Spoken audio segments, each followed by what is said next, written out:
Good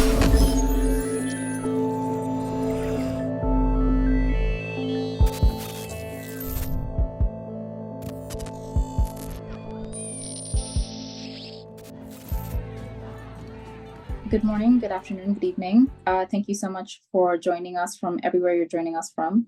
My name is Michelle Landili. I am a program associate here at Women at the Table and also a consultant with Gender at Work. I am really excited for this chat that we have today with three amazing, not just three, but we have three amazing projects and prototypes to talk about. In case there are any difficulties or if anybody would like to ask a question, the chat function is open for any questions, queries, any additional needs. We do also have simultaneous translation, and you should see on your screens this translation from English to Spanish. In case you can't see that function, you can also just let us know and then we can activate it. So I would like to quickly just give a bit of an introduction to what these projects and prototypes are about. So the focus that we have today on this particular webinar is technology facilitated gender-based violence. Not only is it a very pertinent issue today, but it's also very pervasive. So it has very many outlets, very many means that it's happening, and not enough suggestions on how to deal with it, how to manage it, and how to control it. And all of this is being supported by the FAIR Network. The FAIR Network brings together different technologists, researchers, users from all over the world to discuss how to make technology more intersectional, more feminist, more inclusive for all. So of the three projects and prototypes that you'll be hearing about today, I would like to introduce our first set of speakers. And our first set of speakers will be coming from SafeHER. So they will let you know a little bit more about their project. But the two speakers will be Hazel Biana and Kevin Lazarito. Hazel is a research fellow at the Social Development Research Center of De La Salle University in Manila in the Philippines. And she also teaches ethics and feminist philosophy at the Department of Philosophy of the same university. Kevin Lazarito is the co-owner of 17B Marketing Consulting. He specializes in product management and product development, where he helps partners achieve their objectives by leveraging technology. He served vast industries such as financial technology, food and beverage, education, taxation, agriculture, cooperatives, and esports. Brief introduction to SafeHER. SafeHER is a women empowerment and mobility app. It's the first prototype project from the FAIR Network Southeast Asia Hub, so we're very excited about that. Through social, cultural, physiological, personal, and spatial study, consultation with stakeholders, and infusing a feminist framework of thinking, SafeHER was born. So SafeHER is an AI-driven app. It seeks to address the vulnerability and the unsafeness of women in transit by empowering them through collective action and defensive mechanisms. And at this stage, I will invite Hazel and Kevin to tell us a little bit more about their project and what they're working on. Thank you so much for that gracious introduction, Michelle. Yes, hello and good evening from Manila. So we are here to share with everyone our project entitled SafeHER, which is a women empowerment and safety app. Just to give you a brief background about people who have been working with us in the project, also from the Social Development Research Center. So we have Dr. Yabut, who's a psychologist, Dr. Habar, who's a sociology and anthropology expert. We also have Sally Domingo, who works on gender and development. And of course, myself and Kevin Lazarito, who is joining us today. So basically, just to give you a brief background about the project, we came up with this idea and this concept because here in Metro Manila, and I'm assuming in some other urban areas as well, transport systems are dangerous and unsafe for women. Okay, so we were looking at the current apps that are available all throughout Southeast Asia, even those that are available in the United States and in other areas. Some machine learning applications powered by artificial intelligence are not actually that empowering. So we thought that perhaps some of them are actually victim blaming, meaning they don't really tackle the issue of perpetrators' violence against women. So rather than women taking control of their mobility, these apps actually normalize violence. So the challenge to us was actually to rethink, the current AI models that we have. And what we wanted to do is to look at whether women are actually being consulted with regards to these AI models. So we came up with this study, which was mentioned earlier by Mitchell, which is entitled Social, Cultural, Psychological, Personal, and Spatial Factors that will hopefully inform AI-driven safety apps. So what we did was we gathered data on an individual level. We also talked to institutions for a more holistic picture of the transit situation of Filipino women.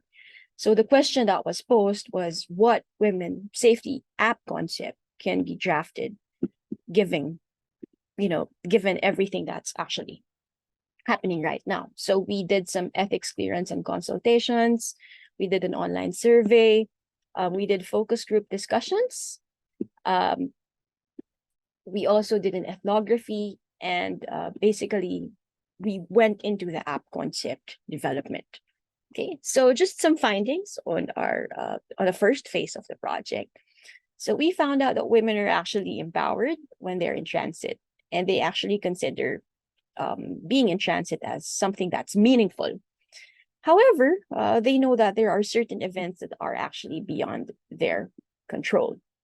At the same time, some of the risks that they perceive is that, maybe they would meet an accident. Some of them actually think that violence would happen when they're in transit. They're scared of being harassed. They're scared of sabotage.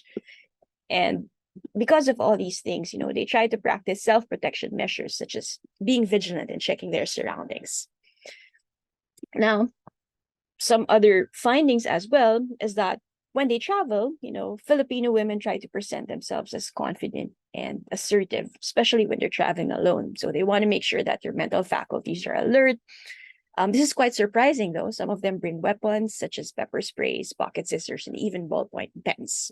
There's even the safety alarm, which is called Bella, that they carry around in order to protect themselves. I guess what they do in order to protect themselves as well is to avoid dark areas. And they try to, carry their personal belongings in front of them to make sure that it's not being stolen from them. They always keep emergency numbers ready, and they try to take pictures of cab plate numbers. And this is very important now because they mentioned that they're always constantly vigilant about their surroundings. So what we did is we tried to look at, the needs or the incidents that happened to them, when we interviewed them and we did our ethnography. And we found out that one of the empowering actions that they would actually appreciate is the collective strength of women. So we came up with this idea that perhaps there should be a function that is AI powered that shows nearby women commuters. At the same time, I'm not sure if this is already available in other applications, but we found out that actually here in the Philippines, sharing live locations that's not connected to ride-sharing apps is not actually present in AI-driven apps. So if you look at this chart, we could see that all these app responses try to address certain needs of women that would hopefully empower them. Okay. So, the question is, what do women actually want in an AI-driven app? And we gather that they want safety rating systems, navigational information. They want to have reports of unsafe routes, crowdsourced route database. They want the app to be partnered with authorities and women's groups. They want a panic button, a speed dial, something that's voice activated, perhaps maybe something that where you can view live maps, and real-time location detection.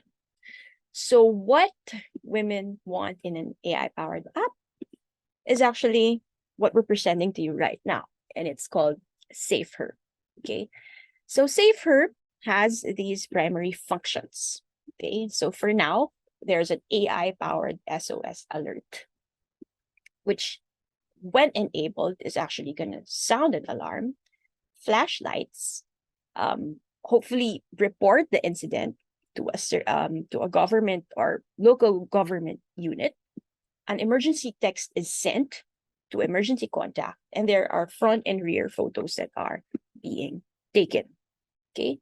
We also put this function, which was mentioned earlier, with regards to collective action. So there's a nearby women commuter function wherein you could see that there are actually other women commuters within the area. Okay, there's also the sharing of the live locations, filing a report, which is going to make government authorities accountable for not being there for us when we need them, a reported incidents and resolved issues function, and a user verification function along with the medical ID feature as well. So I turn you over to Kevin to talk about the algorithms that were used in the development. Kevin? Thank you, Doc Hazel. So the very first hurdle of developing the prototype is actually in the AI algorithm that we implemented. So we took months into basically building it, coding it, and making sure that the system is able to learn in itself. No, so the ones that you see on the left is what we call the mel frequency substrate coefficient, or MFCCS. So the very first challenge is to really identify the scream in a particular audio. No, so this is where we needed to identify what a scream is. So what are the properties of a scream for the app to read? No, and then on the ones that you see on the right, the diagram on the right is basically making sure that the predictive power of the system is able to at least reach an accuracy rate of around 80%, and we were able to do so. So basically, when people use the app, when they try to scream, 80% of the time, when a scream is being recorded inside the app, it's able the SafeHER app is able to identify it as a scream. So this makes sure that not any audio that that the app is actually recording would tantamount to into a scream. So next slide, please. So the way we did it, so we needed first to identify the scream. So we collected the database of audio separate from a scream audio and a set of non-scream audios. So we basically collected those data and then loaded it into the system. And then we implemented the diagrams that we showed you in the last slide. So by combining those two codes into the system, we were able to achieve 80% accuracy rate in terms of detecting a scream. Next slide, please.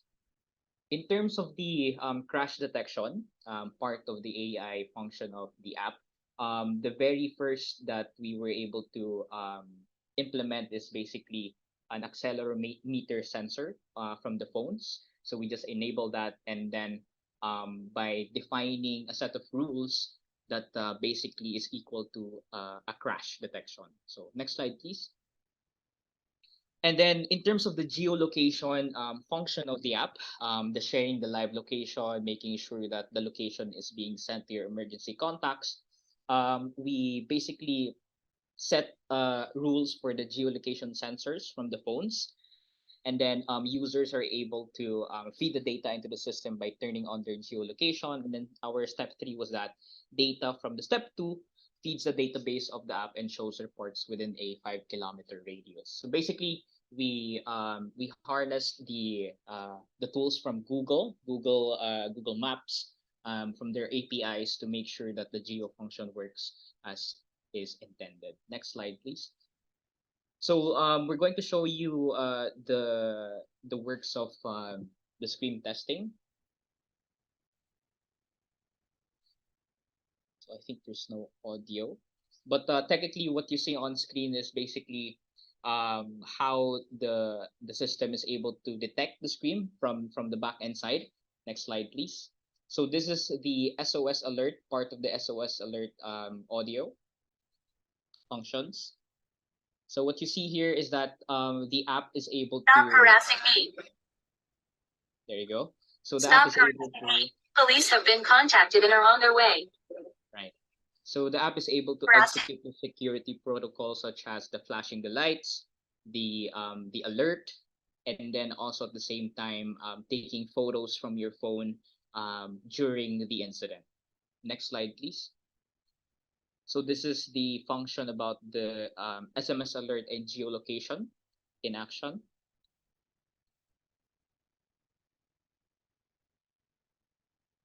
So inside the app, you can share your live location to your emergency contacts if you feel like you're in danger. And what that does is that it sends an SMS alert to your emergency contacts. Okay. Right. So this is the sample that you see, the SMS alert to your emergency contacts from the left. So once the app is able to activate the emergency SOS, it's instantaneously your emergency contacts receive the ones that you see on the left. Next slide, please. Right. So the potential risk, we identified a lot of risks, but definitely we already considered this into building the prototype. So just to name a few, one of the pressing things that we saw is that unverified users can submit fraudulent IDs to fake submissions to get access to the features. So we made sure that someone in the team is able to identify if these submissions are fraudulent. Next slide, please. And then at the same time, there's a lot of questions about the back end, making sure that is the data safe. So our team is able to implement a certain kind of encryption. Next slide, please. From Amazon Web Services called AES-256 encryption.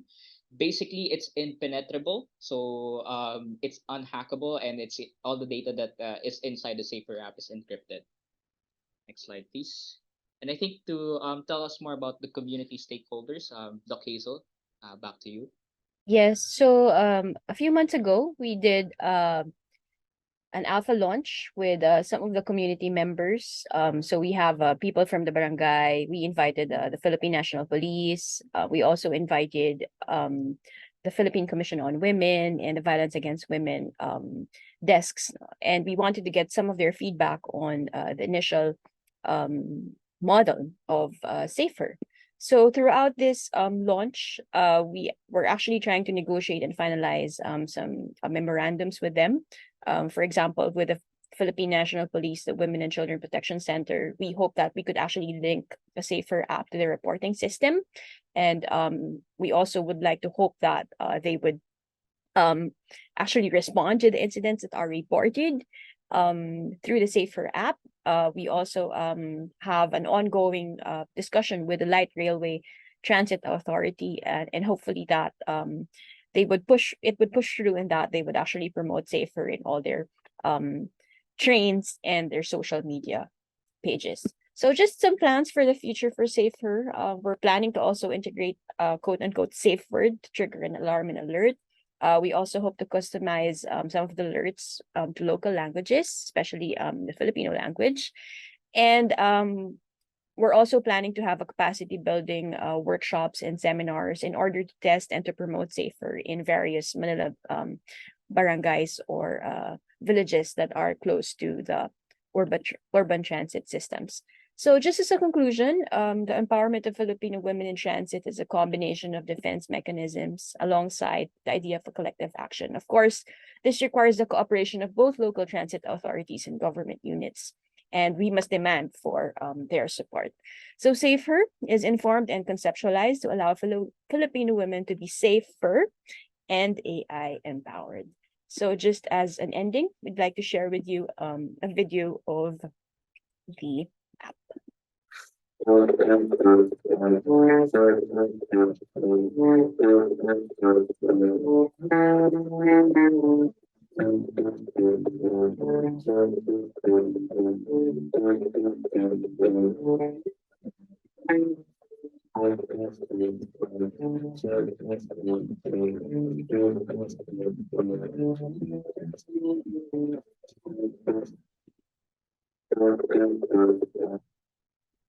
Of course, thank you to IDRC. This work was carried out with the aid of a grant from the International Development Research Center, Ottawa, Canada. And of course, thank you to all our collaborators, partners, and consultants as well. Thank you very much. Thank you so much for that. That was an incredible presentation. And thank you to you, Hazel, and to Kevin for at least not just letting us know a little bit more about this, but also about the underlying issues that bring this up. I have a question. I think considering the fact that we are talking about how to build a safer world in terms of how to combat this technology facilitated gender-based violence, how do we ensure that that women are empowered to take back their agency and to be able to lean into these apps and to be able to lean into these facilities, especially when you consider that the safety of women in terms of public transport, in terms of working with not just their own safety, but the safety of other women around them. So what are your ideas on how we can be able to use this to highlight or push women's agency? Yeah, thank you for that question. I think what's important to remember is that SafeHER and all these other apps are just tools. So these are just somehow ways for us to be empowered, but in reality, we still really need the help of systems and, of course, institutional support. But you know, in our case, I think that it's not just a defense. SafeHER is not just a defense mechanism, but rather an offensive mechanism as well, because you are aware that there are actually other women around you to support you. At the same time, there's sort of a quote unquote a weapon and something that's going to not only defend you, but something that you could use to actually not attack, but something that you could use to power your strength, no, to empower you to actually be more confident when you travel or when you're in transit. Yeah. Thank you.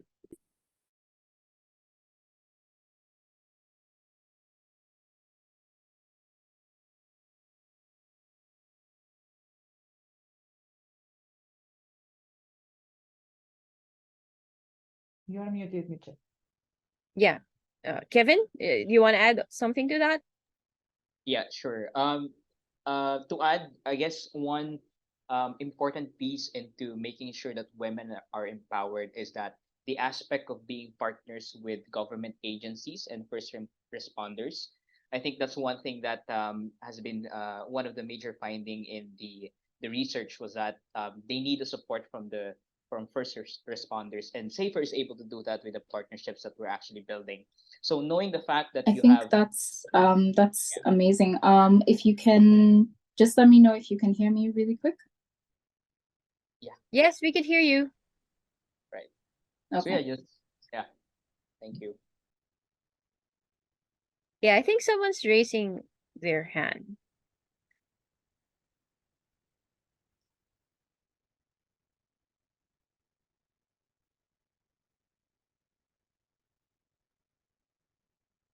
Sorry, can I do the honors?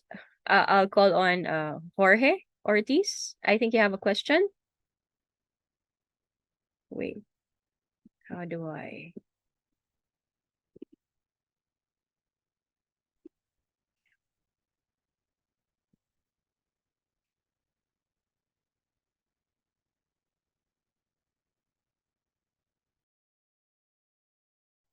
Jorge, we've just enabled you to unmute yourself if you're still there.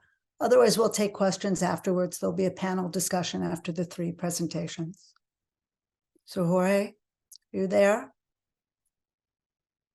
Okay. So let's, if I may, do the honors here. We're going now to ask our next presenters. But as I said, we're going to have the opportunity to speak to all 3 of these amazing creators of these projects after the 3 presentations are over. So now we will move to look to AymurAI and our colleague. Forgive us, we're having some Ivana Feather. There you go. We're gonna try and spotlight you and then see whether you're able to. There you go. to give us a presentation, if you are. Perfect. All right. Thank you. Thank you so much for this invitation. It's an honor to be here. I am trying to share my screen. I will share it briefly. Can you see it now? Yes, we can. Perfect. So I'm here to talk about the AymurAI project. AymurAI, it's a project that started as a paper, then became a prototype, and now it's in the pilot phase. We are really happy to be trying this tool out. And I'm going to tell you a little bit about myself, DataGenero, our organization, and our project. So basically, my name is Ivana. These are my ways to reach out if you have questions later or if you want to, I don't know, add something. I am the directress of DataGenero. DataGenero is a gender data observatory based in Argentina, but with members in Mexico, Chile, and Uruguay too. I work in the intersection between gender and artificial intelligence for a few years now, and also in the production of gender data. We have a lot of different initiatives. We teach, we give workshops, we have a lot of different events, and we also translate a lot of documents from Spanish to from English to Spanish, so we can have a lot of this knowledge that is being produced in so many places in our language, like the book Data Feminism. And what we wanted to do with this organization is to visualize and analyze and communicate gender data, what the governments have already, but we found out that we don't have a lot of this data. There is a lot of missing data regarding women and LGBTQ plus people in our region, and also we have a lot of people that are erased from data. This is a huge debate. We are not saying that if we have more data, all the problems will be resolved. We are not saying that. We are saying that we need to understand our problems, and if we don't have the information, we have just one part of the whole picture.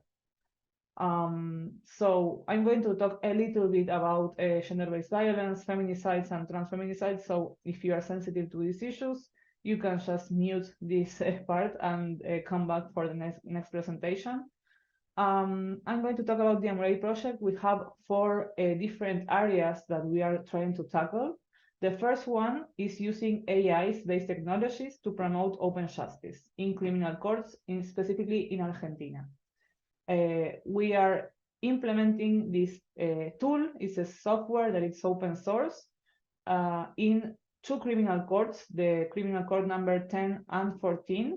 And with this tool, we can have open data and anonymized dataset, court rulings, sorry. So we have datasets and anonymized court rulings, so we can see what is happening. An average criminal court usually have like 10 or 20 rulings per week. So they upload everything, and for one individual to understand all those rulings will be really hard because we will have to read all the rulings by ourselves. So what we did is to create this data set so we can access that information in a structured way. So we have this tool, but of course we need to train all the criminal court officials on how to use it and why it's important. That's the most critical part, because if they are not committed with this task, we won't see any results and they will drop it because it's an extra task they have to do. Criminal courts in Argentina are not compelled to open their data.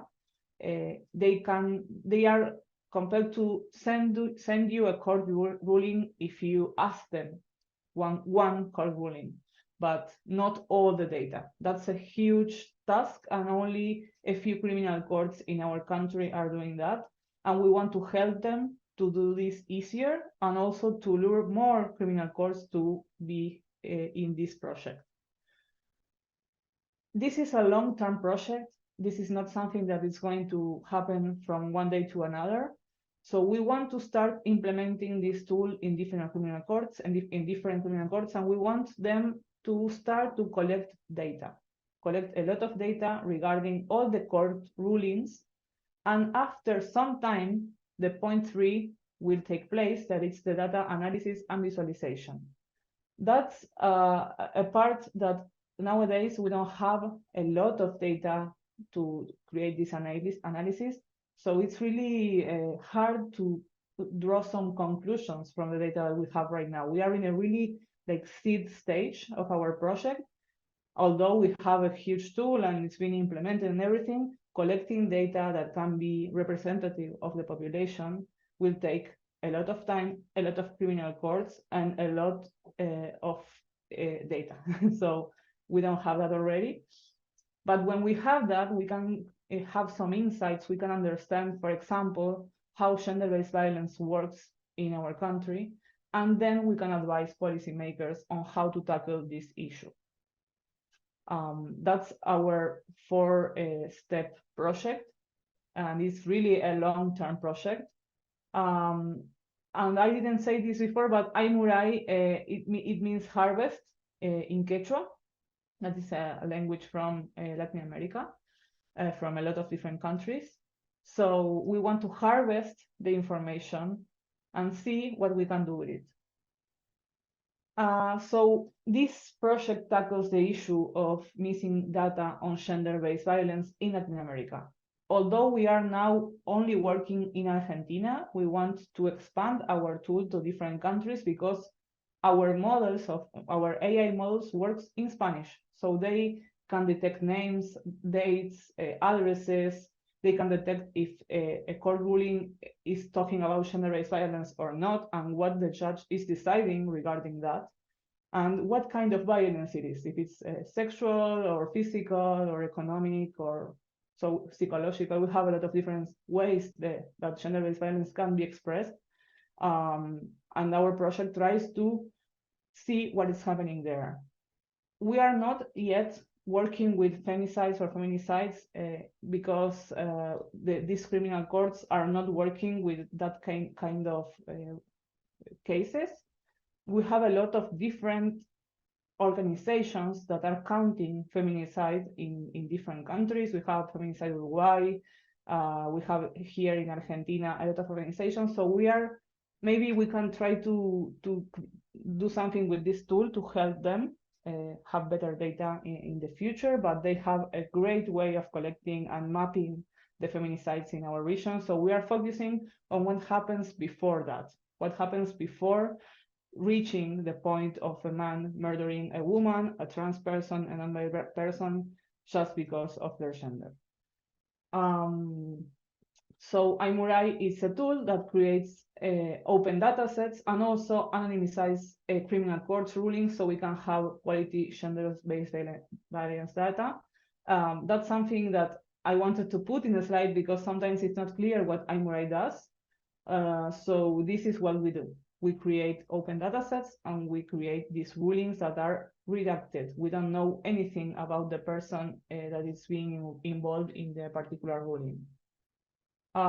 So as I was saying, it's hard to understand how gender-based violence works in our society. We need better data for that. We need to have public data that we can analyze and we can see from different organizations, from civil society, from activism, from public government, from health. We need to understand and to tackle this issue. So why to use AI to create better gender data regarding all fields? For us, it's the answer is really to do it in a semi-automated way, so humans don't have to do these tedious tasks. So what I'm about to show you is that criminal court number 10 was doing this by hand since 2016. So a lot of years ago, they started to collect and to create a data set. They started to open these court rulings in Spanish, and they started to build this data set. But they did it by hand at first. They started to read the ruling, and then they started to fill this data set by hand. And that had a lot of different errors, as you may know, that working with data that was collected by hand has a lot of inconsistencies, it's not normalized. The dates and the numbers and everything was really complicated. So that's when we decided to help to build AymurAI for this criminal court, so they can have a structured way to collect their data. We have a form that they are filling, and the form then will put one row extra in this dataset. And also, we are adding this feature that is going to be released now in a few weeks. That is the feature to anonymize data. So as you can see, we have person, we have the numbers, we have the dates, the addresses, everything is redacted. And we are using the model that we use for the data set for the anonymization. So we trained this model again with all this different information. And now it detects all the different information that has to be redacted in the ruling so it can be published. And of course, always, we have a person that is supervising what the AI predicted or identified. So they can see if it's okay or not, and they can, with our UX and UI, they can toggle with everything, and they can redact things or remove things if it's not appropriate. Because our model is very good, but sometimes it makes mistakes, and we need people to be supervising that. So this is our front end. It's really neat, and it was designed so criminal court officials can use it and don't feel that they are using like a feminist app, because we don't want that. We want it to be sober and to be governmental.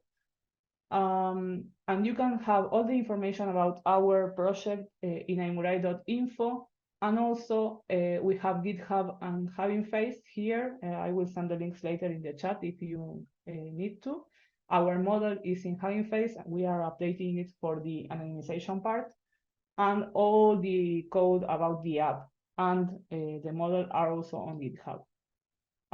So our next steps for us is to reach out to more criminal courts to create this public event online, so a lot of different courts can join.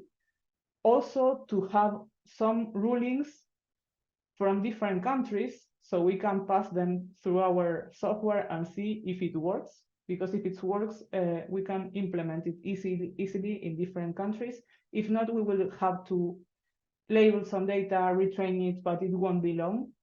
So we are hoping that more judges are open to this idea. We have 2 criminal courts working with this at the moment. It's not much, but it's something. And we are really happy with the results. So if you have any questions, I'm available, of course. And thank you for your time.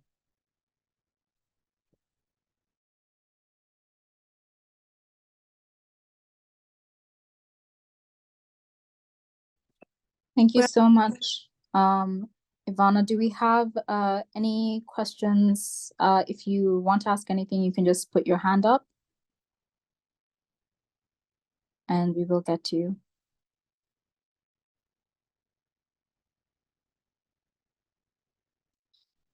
So I have a quick question. I'm curious about what you just mentioned on training on judges and how you need to be able to have this better connection with them so that they can understand how best to utilize the app. So my question is, in terms of training judges and in terms of getting them to cooperate and getting a little bit more of that participation, what do you hope will result from these trainings, and how do you plan on moving forward with them?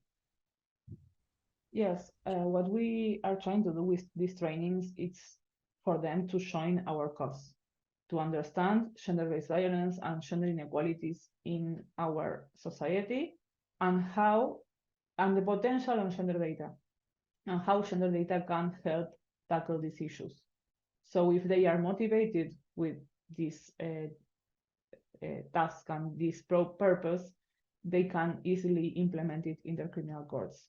If they think that gender-based violence is not existent, it doesn't exist, because some people here in our country think that, and in different countries, of course, that can be an issue. So we want to approach them in a really like sensitive way and help them to understand why this is important and how it will help a lot of, it will change lives to have better data and better policy making regarding gender-based violence.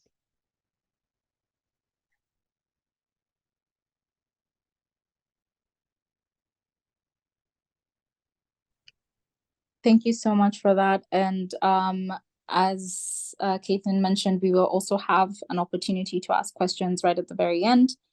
I would like to move to the next panelist that will be speaking to discuss SOF+IA. So just a quick introduction to what the chatbot is and what we're hoping to let you all know a little bit more about. Our two speakers today will be Patricia Peña Miranda. She is an academic and researcher at the Faculty of Communication and Image of the university. Sorry, give me, I'm sorry, can everyone hear me fine? Yes, we can. Yes, we can.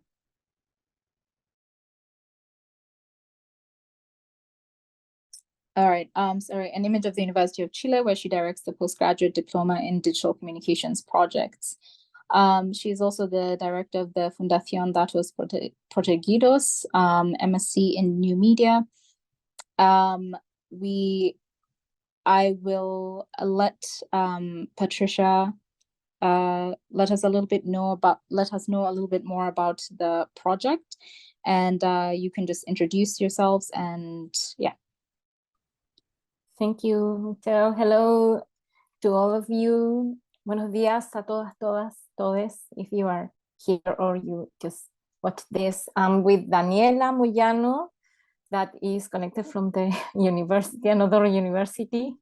We are very happy to be here at this step to present our first presentation of the prototype of SOF+IA that in Spanish has also a translation, a meaning that is called, that we call Sistema de Oída Feminista, or Feminist Hearing System. I don't know if the translation into English is the properly, but basically this is a prototype proposal that aims to focus on how we can help to report and to give more information about what is going on the digital gender violence in Chile.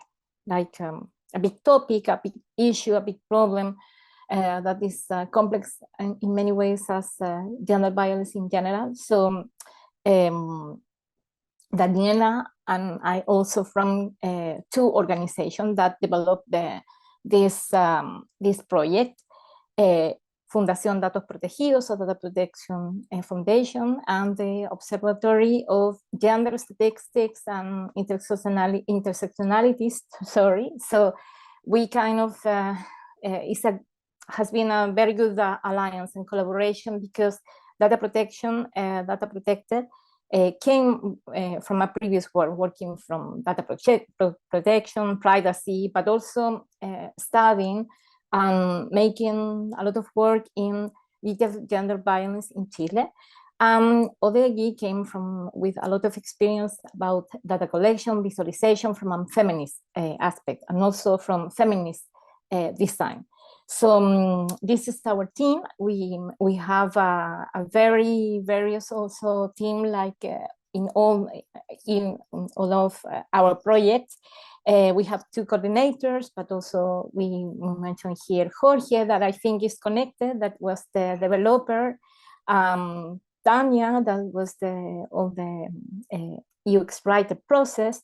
We have also all the front developers from Karina, also an intern that was a student, Antonia, and our legal counseling, that is Jessica Matus, lawyer, and also founder from Data Protected Foundation.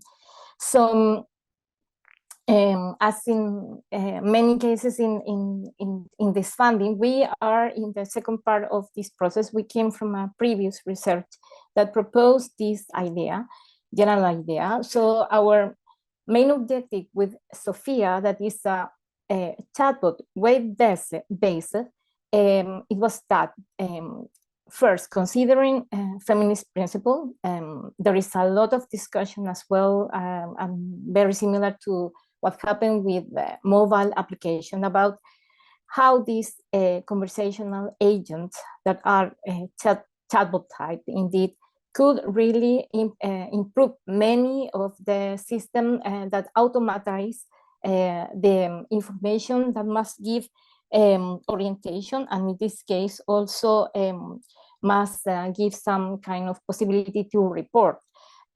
So the name, as I say, SOF+IA, that also came from a collective process of participation, was named at the end like that because we consult in our social media for that. So the objective of the project, of the prototype, it was first to provide information, basic information, in a very also not technical way about what to do in a situation that concerns about digital gender violence, for also for empower the women or the user, particularly saying that you don't have to leave internet, that you don't have to limit your expression. Also, the chatbot and the system must provide guidance to report in free social media. For this prototype, we consider Meta, Facebook and Instagram, and X, Twitter. So what you're going to see is the basic report that you can do outside this platform. Also, our aim was to give some legal counseling in the event that the situation can be reported, because as I will mention later, in Chile, like in many Latin American countries, this kind of violence is not a criminal type. So we don't have a law. So this is a big issue. And the last objective, of course, of the prototype is based in the capacity of the intelligence that we could build with the chatbot in order to capture basic data, in order to create also a database about these cases. Why? Because as I mentioned before, in Chile there is no mechanism or institutional protocols or anything to really receive this kind of situation, this kind of violence cases. There is, of course, no systematized data. That's something that we mentioned in our previous report, in our previous research, that is a big issue here, and of course in all Latin America, that we don't have data about anything apart of studies, surveys, etc. There is no public policy apart of some periods where we have campaign, etc. And of course we have weak institutional response, which is also part of the process of building not only the chatbot and the system that you're going to see, but also to create a strategy to also put more strategic concern about all this. So the previous step, because as we mentioned before, we came from the research step. So that allows us to have a complete, more also kind of focus about what kind of conversational agent we can design and we can develop in this part, because digital gender violence is a super broad and complex cases and situations and forms. So for this part, we try to focus in a kind of violence that is related with the expression, with the giving opinion, or just to be participating in any of these social media, and then receive for that bullying, harassment, bad words, or even more complicated situation that implies, for example, threats. So all this, what's very important also is an important also learning that we can with this prototype, with this process that we do, can accomplish all kind of digital gender violence. One important thing that I want to mention also is in our cases, our process for design the prototype and to implement the prototype has been of around 4 months and a half. So we indeed think that this prototype is must be improved because for this stage, we are just doing the testing part, which now Daniela will join with you.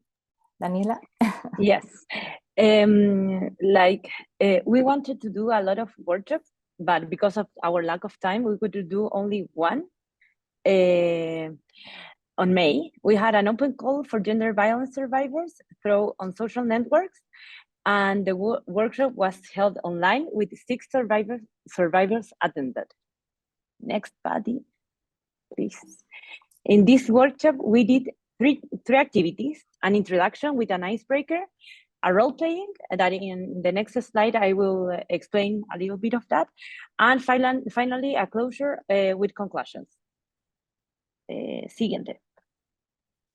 Yeah, the most important activity was a role playing. In this activity, first we randomly assigned the participants to survivors or agents. Separately, we presented instructions for both groups. Agents had this kit, the Guía de la Gente. We used the chat available in Etherpad. They had 15 minutes to report the situation. Survivors could use their own story or make up one. And then the agents used this kit to guide them into taking action. Finally, each survivor evaluated their agent with an anonymous Google form. We systematized next. The information in categories. I'm not going to explain each of that, but the first was what the chatbot should transmit. Then we have this in terms of language or tone, what they wanted. Then interaction filters, and finally, siguiente parte. Yes. Interaction filters. Then about the aspect, and finally the tools they wanted to have in the chatbot. Obviously, a lot of these things should be interesting, but for our first prototype, we are not able to do all the things. Yes.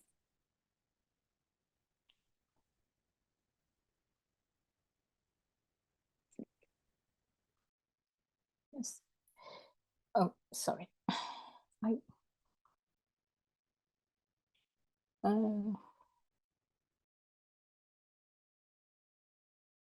You wanted to open the video or not?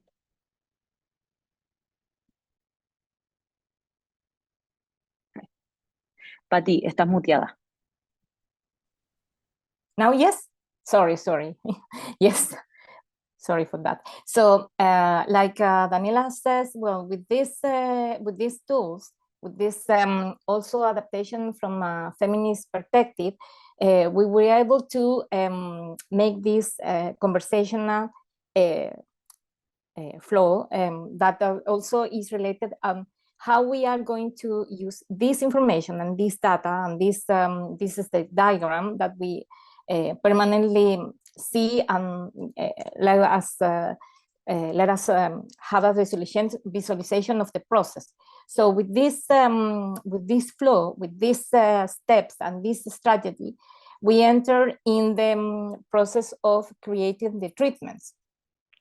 The treatment for an agent of conversation, for a chatbot, are the most important, because indeed that's the part that we learn on how to, the chatbot is going to collect the information regarding to the different type of iterations. For example, when you start, you have a welcome, and then you have a process in order to create the flow of the treatment. I mean, for example, if you want to say, I want to report, that means that the agent has to have a response, and then all the rest of the process must be a continuous. So Then also an important thing was in this case how we are going to use the text, because that's an important thing. I mean, when you talk about of a chatbot, many of this interaction occurs because you put some words, some specific words. So that's the most important part of the training of the system. But of course, in our case, we also think and we consider to the prototype to integrate also some small video capsules that are small tutorials, for example, to explain how you can report in social media platform. Why? Because as you're going to see, or if you are experienced, many of these platforms really doesn't have a good usability and a good experience about what they're doing. So for the implementation, that was the process that I'm going to talk for finally, and then just see how the chatbot works. As I mentioned, the chatbot is a web-based.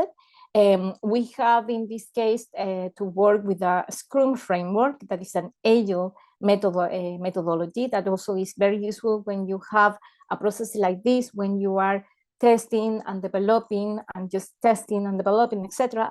We use in this case as well Google Cloud. It was not the idea, but with the resources and with the time that we have and to design this prototype, we select and we finally decide to use the Dialogflow as a platform where the chatbot exists. Indeed, all the backend and the front end were engineered using Flask with Python and JavaScript. Then when we have a moment to talk, Jorge that is here, I think, can help us with that. But all the information also is shared in a GitHub that is also is able that anyone can consult and use and etc. In terms of infrastructure, we now choose by the moment DigitalOcean. Our aim is in the future to be able to create our own indeed infrastructure. It will be possible. Well, we also have very precautions with the branding development. As I mentioned before, the name SOF+IA has also a collective process. We also do a kind of logo with all the information that we received in the previous testing process. And then was the part of the developing the website. The website also give some information, basic information about also what's the theme, frequent questions, also tips from digital SafeHER, and allow us to keep the prototype working at least 1 year, as also the funding that we receive mentioned. So finally, we are in this part. That's the main presentation that we have today with SOF+IA. I'm going to show you the prototype, just a small video that I hope that works. Yes, let me know. This is a kind of very summarized proof. All, of course, if you are seeing, are in Spanish. You can select in this moment type of situation, social media that occurs, and then you can ask for more information about, for example, if you case, you can report it to the police. Even, as I mentioned before, we don't have a law that really make digital gender violence as a crime today in Chile. Then give you some information about digital self-care. So with this, I'm going to stop it here. I'm going to return to the previous one. We have the opportunity in this last week to do some final tests for this prototype. These tests also were with real people, with students, with more room, with adult women, and we use Hotjar, and we use also a form in order to systemize the data of this process And also this gives us a lot of information about other specific things to improve in the final prototype that you just watched previously. So just the final words, some outputs and things that we are really want to share with all of you. Of course, this is a prototype that for us is in I don't know, like 001 version, because we have all the issues related with time, with resources, and etc. We know in this moment that the prototype is not 100% ready, that we need to improve, particularly in aspects like usability, intelligence, training, for example, to all the interactions related with text and etc. But the impact for us is the more important, because in this case, as in many other projects, we are trying to create alliances and collaboration, particularly with feminist collective, with civil society organizations. We are not so sure about the response of the authorities. Even we have some approach, for example, with the gender ministry that invite us to participate in some conference and etc. But also, we know that all this is about political willingness. So for us, it's more important to continue working also with civil society in order to improve many other organizations that work with gender violence and probably doesn't work with digital gender violence. And of course, another important thing is to do in the next month some more open presentations sharing this knowledge. We are trying to participate both in academic conference to show this, but also in civil society or more public conference. We want to do a open conversation, probably by the end of September or October, to present this. And of course, we want to present also these prototypes to some academia centers or institutions that are related with the IA and data science, in order to receive also all the ideas, the feedback, and etc. So we can talk about later about this. Thank you very much.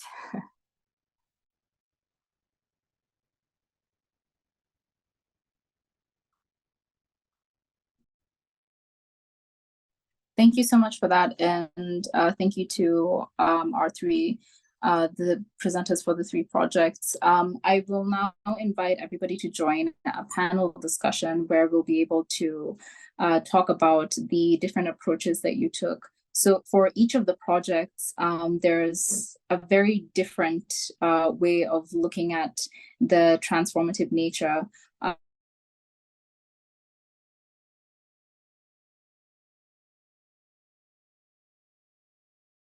Hi, everybody. So we're until Michelle can get back. So she's in that. We tried very much. We wanted to. I apologize for our technical difficulties.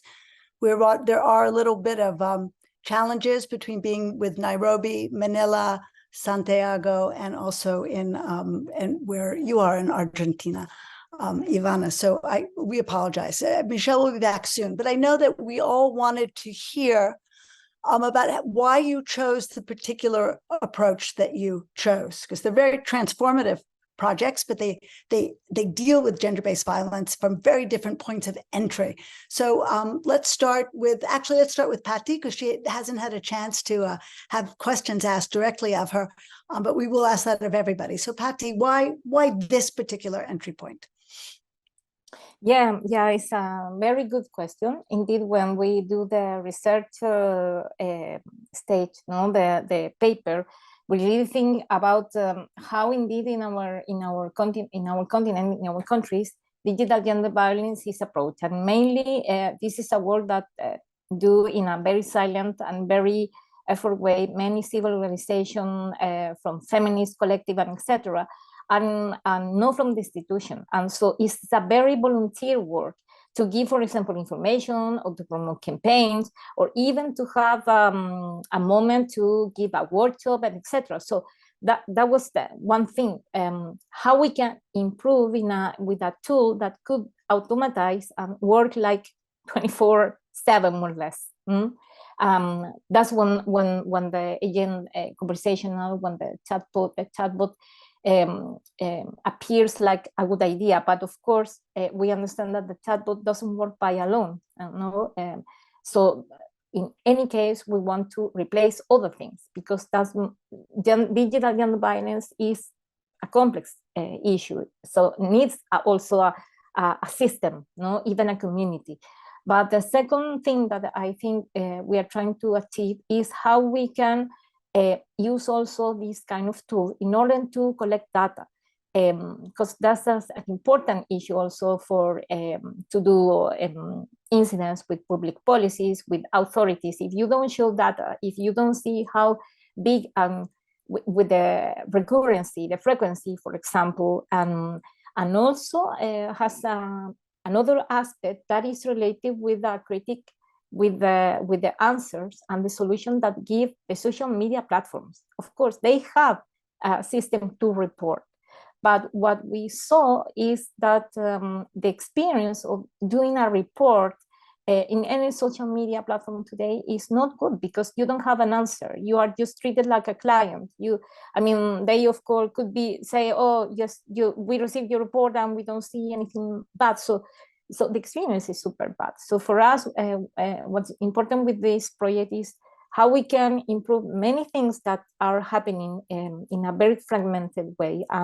The chatbot in this system is just a tool that allows us to automatize some information that needs to be delivered. The idea of to create our own data in order to show the magnitude of all this. Great. Now, there are two ways we could go here. We could go to MRI. Of course, it's also looking at data and opening it up. But also we can look at how SafeHER is using data to communicate to the authorities. And because it's the middle of the night now in Manila, I'm going to go to Hazel to see why did you take this approach, first of all? And then secondly, how are you sort of dealing with the movement of data for policymaking? Yes, well, on a practical level, I think I'm one of those victims of violence in transit. So it's a very practical reason as to why we actually thought about this model. And it's very difficult for us to communicate as well with the authorities, with emergency contacts. So I think that's one of the main reasons why we took this approach. We wanted to connect through AI women and first responders. So so basically that's how we went about with the project. If the authorities can't save her, then maybe we could save her. Women can take it. Women can take action into their own hands using this app.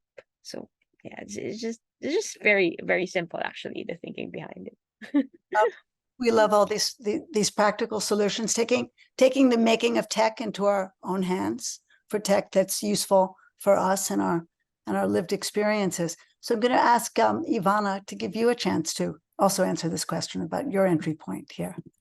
Perfect, thank you. I agree with everything Patty said regarding Latin America and the lack of gender data, and also how AI can be one part of a big system that can tackle this issue. This is not the solution for anything. But what happened with us is that we were working actively with this criminal court. And that's something kind of rare. There aren't many criminal courts that are willing to, I don't know, create and play with these different technologies, and also to create this dialogue with civil society and with feminism. So for us, it was a great chance to explore how we could produce tools having the data of the criminal court. That's something really precious that we had to sign a lot of different documents, and now we are working with synthetic data, so we don't have that information anymore. So we have a synthetic data set that we will open publicly shortly, shortly, so everyone can access it. But we had to seize that opportunity for us. We had a lot of projects that we wanted to do, but for us that was really clear.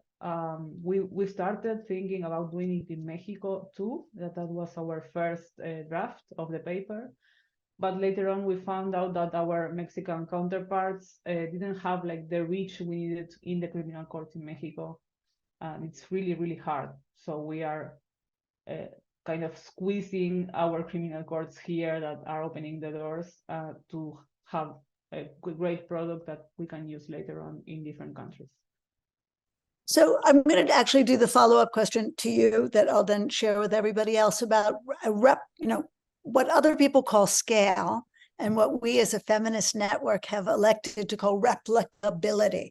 So we're very interested in this notion of just growing for no reason doesn't make sense to us and isn't probably very useful and certainly doesn't adhere to our principles, but we do want to relearn and leverage and grow and build upon other people's work, because we often also are very isolated and we're just reinventing the wheel all the time, and sometimes brilliantly and sometimes not so well. So I want to ask you first, Ivana, because you talked about other partners. How do you see this being replicated, and what is your vision for that moving forward? Yeah, I think that it's really like silly to think that we can do this alone in different countries, like an Argentinian organization going to countries to implement something. We need to partner with organizations in that country, and they should be the agents there, not us. Because we have this tool and it's working perfectly and a lot of really talented people work to build it. It would be a shame that it's like we gatekeeping that tool. That's not what we want to do. That's why everything is public, and also we are releasing the data so people can train their models too. We don't want to have the ownership or anything. We want it to work, and for that we need partnership and we need alliances with different organizations that are working from feminism, with justice, and with open data in different countries. I know some countries have open data. I had a meeting with Chile recently. They have the rulings uploaded. They don't have like the structured data that we are proposing, but maybe that's not the best fit for the Chilean system. So we need to rethink for each territory, for each country, what fits better. We are not trying to import a tool that won't work there. So it's like an artisanal shop. Yeah, I think makes sense. We have colleagues who are working with the Indonesia Supreme Court on child marriage, and they are also looking very much at your code and very impressed and looking at the architecture that you're using. We have 5 minutes left, but I want to make sure that everybody gets a chance to speak. So I'm going to actually ask Daniela, if that's okay, to answer this question about replicability, because we haven't heard from you, Daniela. Oh, I don't know if Patty, you can help me, but I don't know. Patty, you have an idea or? Yeah, it's a good question about replicability. What you mentioned. Well, indeed, I think the reflection that we are having now is how you change the rule for design and develop this social chatbot, because in general they are things and they are even in the many of literature, even in the teaching of this in engineering school, etc. There aren't enough of kind of knowledge about how to do a social chatbot. We learn a lot from the previous part when we do the research. So I think, as Ivana mentioned, that what we learn from that is each kind of solution must be situated and based in their own context. So the replicability could be the algorithm, the code, That's why we are open the code, absolutely. But then that could be replicated absolutely, because indeed we were inspired by other, no, Dani? We were inspired by other projects in Mexico, even here in Chile. We saw how it works, for example, the chatbots that works in Telegram or WhatsApp that has another rules. So I think that's the most important part when you talk about replicability. I mean, how we can work with the idea, with the framework that we have been able to do this prototype, and how we can share, for example, all the design process, the methodology that the methodology. Yes. The user research also, and also the whole methodology from a user experience process. So I think that is the most important thing, that we can do the replicability in other parts of the world, but not the information. I think the information is so contextual to Chile, for example. Yeah, I would agree. I would say that people who have read your paper have been so impressed and said that they've learned so much from the methodology you used to construct this, really, with the community and people who have been affected by this technology facilitated violence. So we agree. So those are two things. Of course, there's code, but there's also process, and there's vision that are part of what we can share. So I will, to Doc Hazel, as I love that Kevin calls you, Doc Hazel. Do you want to say where it's replicable? See, I can't say it either, and I'm an Anglophone. So forgive me for even putting the word out there, replicable. But also just where you see those partnerships going as we close. Yeah, thanks, Caitlin. In a few days from now, the source code is going to be available online on the website. And I think with regards to replicability, it won't be replicated thoroughly if certain areas do not have those partnerships with the government institutions and first responders. So the only way that it could actually be replicated in a proper manner is if those areas are actually integrated with existing government systems. So right now, we have the prototype ready. The only way that we could actually pilot test it is if we actually have partners from the villages and from the barangays in our terms. So I think it's not enough for the tech to just be there. It's really about the involvement of all the stakeholders. So I'm going to end it there. And just to restate, you do have those partnerships going forward. Hopefully they are. We have verbal agreements, yeah, but everything has to be written down, considering where we are and the governments that we have. Of course, and the data being sensitive and all that, but you've had these very robust conversations, and it looks like they will go forward. So it's not an abstract thing that you've just shared with us too. So first of all, I thank you. The 3 projects are so transformative. They're so interesting. They're so fabulous in their different entry points into this scourge of gender-based violence, just showing that there's so many different ways that we can address it, we can attack it, we can unpack it, we can try to change it. And for that, I'm so grateful. We are all grateful at the A+ Alliance and the FAIR Network for your vision and your extremely, extremely hard work, because all of these projects started as paper proposals. Then from the papers, they went to prototypes. Then in AymurAI's case, went to pilot. And so this is it's really extraordinary work, really proof of concept to show that we can use technology to help better the lives of people, of women and girls, of all people, because getting rid of violence will help everybody, and that taking control of the technology is really something that we can do and is going to really be transformative. So thank you for being patient for our wonderful experiment. We really bridged the entire world. We went from Manila with SafeHER to Nairobi and Geneva with our trying to facilitate from women at the table, to Latin America in Chile with SOF+IA, and Argentina. I never wanted to say Buenos Aires, but I don't know where you are today. Ivana, there you go, with AI. And so we thank everybody who's been with us, everybody who will be watching this online when we cut it together. And thank you very much. So good night and good morning.